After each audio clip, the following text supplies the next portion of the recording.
আমার বন্ধু আইতাছে, দাঁড়া তুই খাড়া এখানে।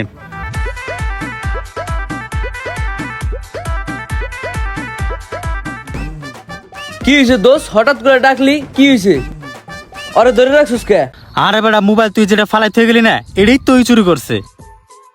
দো বেটা বন্ধু, তুই শুনলি না? ওটা তো আইসি মাঝি সবকিছু জ্বলে গেছে, বাইতাই না তো আমি এমনি হালাই দিতাম। আর হেটা লিগে তুই এই পোলাটা আটকে রাখছিস এই জায়গায়।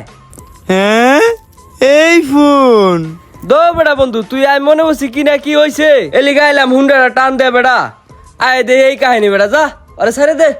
হ্যাঁ, ও ওটা তো তোর নষ্ট মোবাইলে আসলো, আমার তো মনে নাই কে। তো যা, কি করবো তোরে ছেড়ে দে, তা যা যা বেটা, চুরি চুরি আমি করবি না, যা। আরে বেটা বলিস না, ওরা দূরছি মতন তো মুইতেই দিত আরেকটু হইলে। কি কস তুই? হ্যাঁ, আরে বন্ধু রে, তা চল। তা চল।